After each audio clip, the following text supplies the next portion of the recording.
sheltered. Couple of things going on with this one. I kind of thought it was a little bit of a giant metaphor, more than a realistic scenario, but maybe that was just me. Kind of like the parents were just scared of the outside world regardless of what was in it. Any other reigning theories as to what exactly was going on, why they were in the shelter, why the parents didn't want? I think these parents were survivalists who've gone into their shelter before the end of the world happens because they think it's going to happen and then they don't want to be caught off guard, and so they've sheltered them in. I thought it was very effective use of the camera. Everything was tight shots, and it made that little set seem very, very claustrophobic. I figured out before the end of the movie what was going to happen, that he was going to pop up and they had been lying to him, because he noticed, is this new food? So I think Mom's sneaking out to the grocery store while he's asleep and restocking the shelves so that she can keep him in there forever. But that's what I thought. They were just, crazy survivalist people who locked themselves in underground waiting for the end of the world. See, now I had the theory that maybe he was just picturing the food coming, like more food appearing. But that's just because, you spend so much time in a shelter. But I feel like there was little clues, like he looked really emaciated, and just from the bits of the faces we could see, like the dad looked like he was keeping up his beard, and the mom looked like she wasn't losing weight, so I felt like there were some clues there. That's fair. That's a good way of looking at it. I thought it was interesting that they didn't show the parents for like such a long time. You don't see anybody. In fact, like you said, there was a lot of shaky cam, and I did hear somebody before say that they didn't like the shaky cam. Did it work in this one? Was it effective? Yeah, and I usually hate it.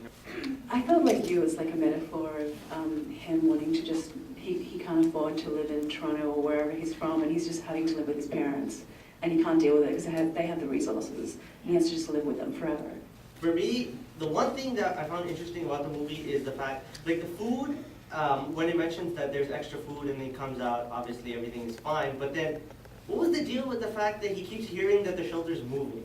So, it kind of plays on both sides that maybe he escaped, and like escaping, regardless of what's out there, is just like this utopia for him because it's better than what's in the shelter, but it may not have been that perfection and it's the scorched earth or whatever, but escaping is all he really cared about because, there was definitely signs that he's sort of losing it in the shelter. So and a lot of it is just his perspective. So can you really take, what he sees at, face value basically? And maybe the parents were right. Personally, for me, I think that they were just survivalists, as the other gentleman or whoever had mentioned it. But, there's that side of it that still has to be considered. So, yeah, I don't know. It was interesting. We're not. Come on, you've been sitting still too long. Yeah. Come on. Just need to get some exercise. Come on, let's go play some catch. Hands up. I'm not sure, but I took it as that they're putting something in his water, and that's why he was trying the other water. Oh, that's why he took that small sip. I didn't see them as survivalists. What